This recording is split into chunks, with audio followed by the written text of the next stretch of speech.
Hello friends, welcome back to my channel. कैसे हैं आप सब? आई होप कि आप सब अच्छे होंगे और अपना ध्यान रख रहे होंगे।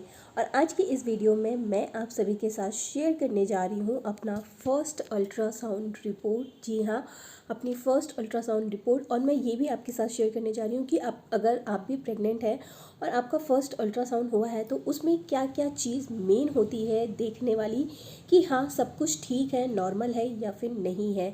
तो फर्स्ट अल्ट्रासाउंड रिपोर्ट में क्या क्या आना आपकी रिपोर्ट में ज़रूरी होता है, जिससे ये पता चलता है कि बेबी जो है वो ठीक है, उसकी ग्रोथ ठीक है और हमने जो कंसीव किया है उसे हम आगे कंटिन्यू कर सकते हैं। तो मैं वही आप सभी के साथ शेयर करने जा रही हूँ। और जब कोई भी लेडीज़ प्रेग्नेंट होती है तो जो उसका फर्स्ट अल्ट्रासाउंड होता है वो काफ़ी उस समय डरी रहती है और बहुत घबराहट भी होती है कि क्या होगा, सब कुछ ठीक होगा या नहीं होगा। तो मेरे साथ भी सेम ऐसा ही था। जब तक मेरा फर्स्ट अल्ट्रासाउंड नहीं हो गया था मुझे भी बहुत डर लगता था कि सब कुछ ठीक है कि नहीं ठीक है, क्योंकि मेरा एक एक्सपीरियंस बहुत ख़राब रहा है। तो इसलिए सेकेंड वाले में भी मुझे काफ़ी ज़्यादा डर था, बट भगवान की दया से सब कुछ अभी ठीक है। तो मैं वही शेयर करने जा रही हूँ कि मेरा फर्स्ट अल्ट्रासाउंड जो रिपोर्ट था उसमें क्या क्या आया, कैसे सब कुछ ठीक रहा। जो फर्स्ट अल्ट्रासाउंड रिपोर्ट में मेरी भी कुछ चीज़ें नहीं ठीक आई थी, जैसे कि बेबी की हार्ट रेट जो थी, FHR जो होती है वो सही नहीं आई थी, वो बहुत लो थी। बट अभी सब कुछ ठीक है। और मेरी चैनल पे क्या कहते हैं कि कुछ वीडियोस पड़े हुए हैं कि बेबी की हार्ट बीट कैसे लाएं और कितने वीक में आती है, और अगर ना आए तो आपको क्या करना चाहिए, क्या नहीं करना चाहिए। इससे रिलेटेड कई वीडियोस मेरे चैनल पे पड़ी हुई हैं, आप जाके देख सकते हैं।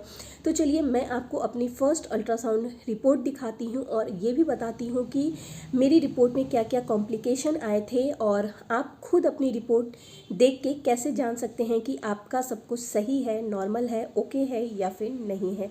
तो चलिए देखते हैं। तो फ्रेंड्स, ये है मेरी फ़र्स्ट कुछ अल्ट्रासाउंड की रिपोर्ट जो कि मैंने कराया हुआ था 13 अप्रैल 2022 को। और मेरा जो ट्रीटमेंट चला था वो क्या कहते हैं कि आयुर्वेद में चला था। उन्होंने मुझे 15 तारीख को कराने को कहा था, बट मुझे घर में कुछ काम था तो मैंने 13 तारीख को ही करा लिया था। और मेरा ये जो अल्ट्रासाउंड का जो टेस्ट हुआ था ये मेरा एब्डोमेन से हुआ था। TVS से मेरा फर्स्ट अल्ट्रासाउंड नहीं हुआ था, क्योंकि जो डॉक्टर चंचल शर्मा है उन्होंने एब्डोमेन के थ्रू ही अल्ट्रासाउंड कराने के लिए लिखा हुआ था। तो चलिए अब देखते हैं कि आपको मेन इसमें क्या क्या देखना रहता है। सबसे पहले तो यहाँ पे जो हमारी लास्ट डेट आई रहती है वो यहाँ पे लिखा जाता है, जो LMP है वो लिखा जाता है। और उसी के बाद लिखा जाता है कि इस डेट से और हम जिस दिन अल्ट्रासाउंड करा रहे हैं उस दिन कितना वीक और कितने डेज़ हुए हैं।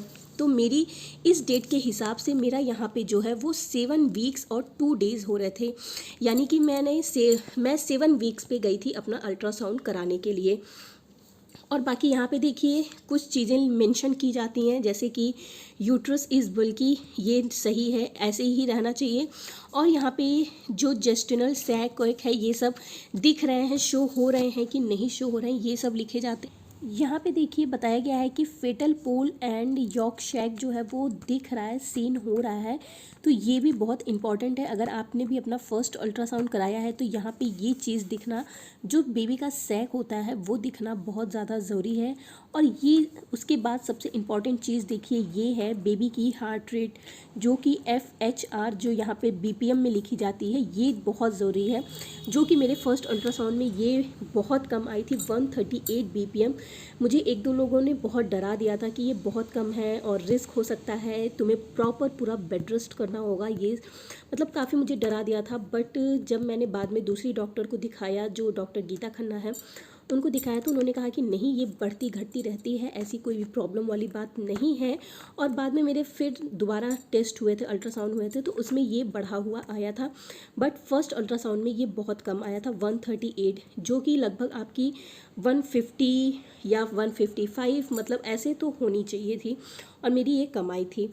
लेकिन फिर भी चलिए, अब सब ठीक है तो इसका अब उतना नहीं पता चलता है। और फिर नीचे देखिए यहाँ पे ग्रोथ पैरामीटर्स लिखे हैं, यानी कि जो जेस्टेशन शैक यानी कि GS है उसकी साइज़ कितनी है वीक के हिसाब से, ये यहाँ पे मेंशन है। और यहाँ पे CRL यानी कि बेबी की जो लंबाई ग्रोथ है, ये CRL जो मतलब कि बेबी के सर से लेके उसके मतलब कि पैर कूल्हे तक की लंबाई कितनी है, ये यहाँ पे मेंशन की गई है वीक के हिसाब से। यहाँ पे मेरा जो है ये सेंटीमीटर में है किसी का हो सकता है कि ये mm में भी दिया हो। तो ये जो CRL है ये भी बहुत इंपॉर्टेंट होता है। इसमें देखा जाता है कि बेबी की जो ग्रोथ है वो सही हो रही है या नहीं सही है, मतलब उसकी जो लंबाई, मतलब जिस हिसाब से इस वीक में होना चाहिए था वो सही है या नहीं सही है। बाकी नीचे फिर ये Indo cervix length is normal है, और ये यहाँ पे एक चीज़ है, इंटरनल ओएस इज़ क्लोज्ड। अगर आपने भी अपना फर्स्ट अल्ट्रासाउंड कराया है तो ये प्रेगनेंसी के टाइम पे ये क्लोज्ड ही आना चाहिए। ये ओपन जाके लास्ट के मंथ में, जैसे 9 मंथ या फिर जब हमारे लेबर पेन स्टार्ट होते हैं तब ये ओपन होते हैं। और अभी शुरुआत की जो प्रेगनेंसी रहती है उसमें ये जो है ये क्लोज्ड ही रहता है, और ये क्लोज ही आपके भी अल्ट्रासाउंड में आना चाहिए।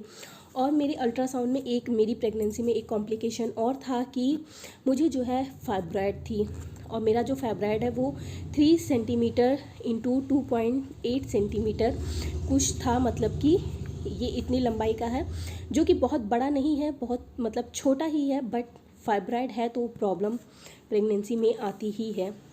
यहाँ पे भी देखिए इन्होंने मेंशन किया हुआ है कि यूट्रस में जो है वो फाइब्रॉइड है। और बाकी यहाँ पे मेरी प्रेगनेंसी जो अल्ट्रासाउंड में शो हो रही थी वो थी 8 वीक्स 5 डेज़ की, मतलब यहाँ पे मेरे LMP के हिसाब से मेरी प्रेगनेंसी जो थी वो 7 वीक्स 2 डेज़ की थी, बट यहाँ पे जो मेरी प्रेगनेंसी शो हो रही थी वो 8 वीक्स 5 डेज़ की हो रही थी, मतलब कि 1 वीक की ऊपर की दिखा रही थी। और ये देखिए आगे ये लिखे भी रहते हैं कि 1 वीक ऊपर और नीचे हो सकता है, मतलब यहाँ पे 1 वीक ज़्यादा भी हो सकता है और 1 वीक कम भी हो सकता है, जैसे ही 7 से 6 भी हो सकता था और 8 भी हो सकता है। तो यही पूरा प्रेगनेंसी रिपोर्ट में, फर्स्ट अल्ट्रासाउंड में मेरे रिपोर्ट में यही सब बताया गया है, मतलब कि बेबी का शेक दिख रहा है कि नहीं, और हार्ट रेट क्या है, बेबी की CRL क्या है, इंटरनल ओएस जो है वो क्लोज है कि नहीं है, और जैसे फाइब्रॉइड और ब्राइड तो नहीं है, ये सब चीज़ें यहाँ पे शो हुई थी। और बेबी कितने दिन का हुआ है, कितने वीक का हुआ है, ये हुआ है। बाकी यहाँ पे तो जो एक्सरे रिपोर्ट है वो मेंशन रहता है। तो फ्रेंड्स ये थी मेरी फर्स्ट अल्ट्रासाउंड की रिपोर्ट, एंड आई होप कि मैंने जो इसमें इंपॉर्टेंट चीज़ें हैं वो आपको बताई हुई हैं।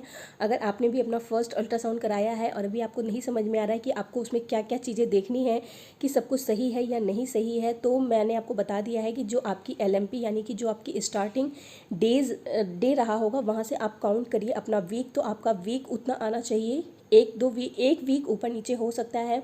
बेबी की हार्ट रेट कितनी है वो आप देखिए, बेबी का जो CRL है उसकी लंबाई कितनी है वो देखिए, बाकी और आपको कुछ फाइब्रॉइड और ब्राइड तो नहीं है वो देखिए, यूट्रस में तो कोई प्रॉब्लम नहीं है वो देखिए। तो यही सब चीज़ें, शेक बन रहा है कि नहीं बना है, तो यही सब चीज़ें देखी जाती हैं। बाकी तो अभी फर्स्ट अल्ट्रासाउंड की तो रिपोर्ट यही है, बाकी आगे मैं आपके साथ NT-NB स्कैन रिपोर्ट और टीफा स्कैन ये सब भी शेयर करूँगी। बाकी अभी तक मेरे और कितने टेस्ट हो चुके हैं, क्या हो चुके हैं, वो सब मैं भी आपके साथ शेयर करूँगी। और ऐसे ही चैनल पे बने रहिए। अगर चैनल पे नए हैं तो चैनल को सब्सक्राइब करिए, और वीडियो पसंद आई हो तो लाइक करिएगा, एंड जो दूसरी भी लेडीज़ हैं जिनको ज़रूरत हो उनके साथ भी शेयर करिएगा। ओके, फिर मिलूँगी नए वीडियो के साथ, तब तक के लिए टेक केयर।